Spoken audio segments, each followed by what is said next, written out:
Isang sunog din ang nangyari sa Caloocan City dahil sa bilis ng pangyayari, wala nang naisalbang gamit ang mga apektadong pamilya. Si Vel Custodio sa sentro ng balita.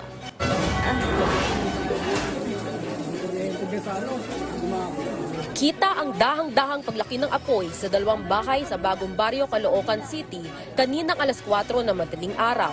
Walang nagawa ang mga residente kundi panoorin ang sunog.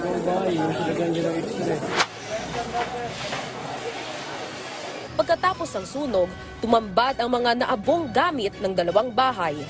Iniimbestigahan pa ng Bureau of Fire Protection ang pinag-ugatan ng sunog. Pero ayon sa mga residente, nakita na lang nilang umapoy ang kawad ng kuryente. Nagmula rin daw ang sunog sa ikalawang palapag ng isang bahay hanggang nadamay ang katabing tahanan.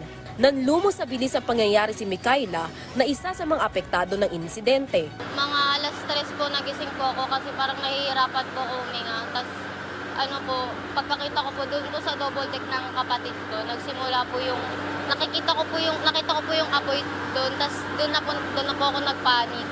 Tinry ko pang salbahin po, patayin yung apoy. Tapos kaso yung sa mga tela po, inabot po yung foam. Tapos doon na po lumakit. Wala po kaming nakuha talaga lahat. Naapula ng rumesponding Fire Protection Unit at fire volunteers ang apoy matapos ang kalahating oras. Agad namang nailikas ang mga apektadong residente kaya walang naitalang namatay at sugatan sa sunog. Vel Custodio para sa Pambansang TV sa Bagong Pilipinas.